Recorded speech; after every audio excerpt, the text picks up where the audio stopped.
जय श्री कृष्णा। राधे राधे। तो बंधुओं, आज हम श्री सत्यनारायण व्रत कथा का तीसरा अध्याय आरंभ करने जा रहे हैं। सूत जी बोले, हे श्रेष्ठ मुनियों, अब आगे की कथा कहता हूँ, सुनो।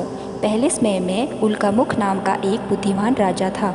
वह सत्यवक्ता और जितेंद्रिय था। प्रतिदिन देव स्थानों पर जाता तथा गरीबों को धन देकर उनके कष्ट दूर करता था। उनकी पत्नी कमल के समान मुख वाली और सती साध्वी थी। भद्रशिला नदी के तट पर उन दोनों ने श्री सत्यनारायण का व्रत किया। उस समय में वहाँ एक साधु वैश्य आया। उसके पास व्यापार के लिए बहुत सा धन था। वह नाव को किनारे पर ठहराकर राजा के पास आ गया और राजा को व्रत करते हुए देखकर विनय के साथ पूछने लगा, हे राजन, भक्ति युक्त चित्त से यह आप क्या कर रहे हैं? मेरी सुनने की इच्छा है, सो आप यह मुझे बताइए। राजा बोला, हे साधु, अपने बांधवों के साथ पुत्र आदि की प्राप्ति के लिए महाशक्तिवान सत्यनारायण भगवान का व्रत व पूजन किया जा रहा है। राजा के वचन सुनकर साधु आदर से बोला, हे राजन, मुझसे इसका सब विधान कहो। मैं भी आपकी कथानुसार इस व्रत को करूँगा। मेरी भी कोई संतान नहीं है और इससे निश्चय ही होगी। राजा से सब विधान सुन व्यापार से निवृत्त हो वह आनंद के साथ घर पहुंचा।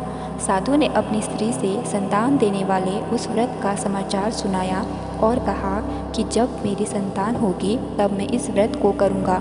साधु ने ऐसे वचन अपनी स्त्री लीलावती से कहे। एक दिन उसकी स्त्री लीलावती पति के साथ आनंदित हो सांसारिक धर्म में प्रवृत्त होकर सत्यनारायण भगवान की कृपा से गर्भवती हो गई तथा 10वें महीने में उसके एक सुंदर कन्या का जन्म हुआ।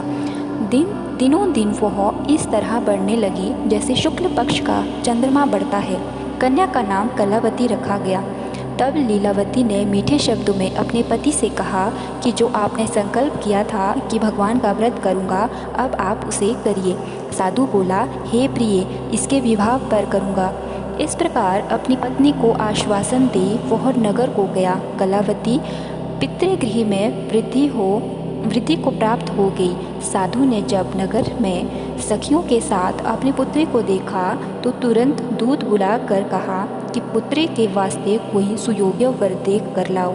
साधु की आज्ञा पाकर दूत कंचन नगर पहुंचा और वहां पर बड़ी खोज और देखभाल कर लड़के के लिए सुयोग्य वाणिक पुत्र को ले आया।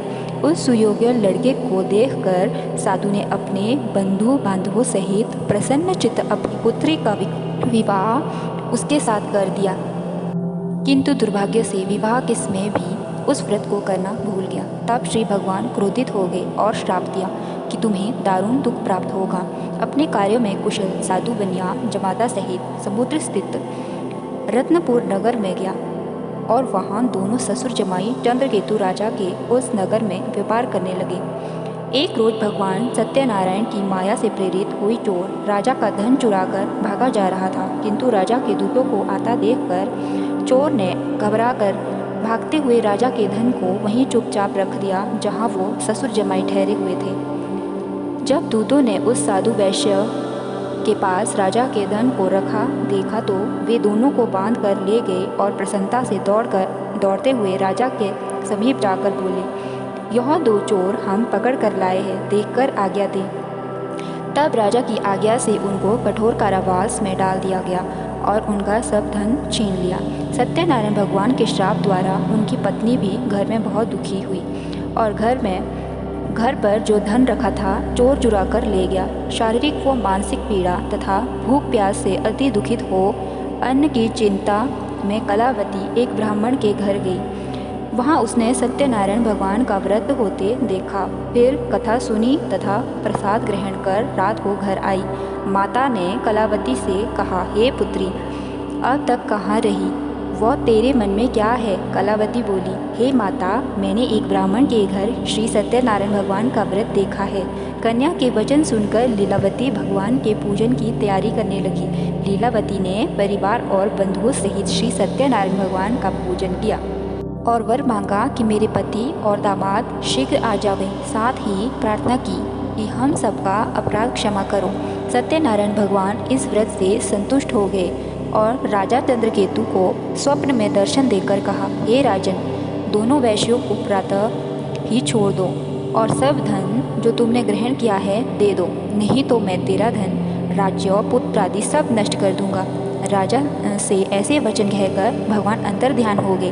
प्रातःकाल राजा चंद्रकेतु ने सभा में अपना स्वप्न सुनाया। फिर दोनों वाणिक पुत्रों को कैद से मुक्त कर सभा में बुलाया।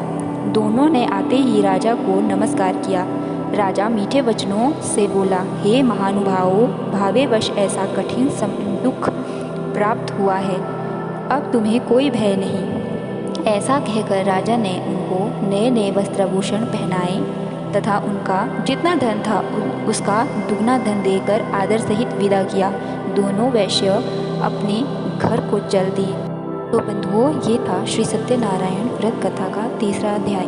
यदि आपको वीडियो पसंद आई हो तो चैनल को लाइक व सब्सक्राइब करना ना भूलें। राधे राधे।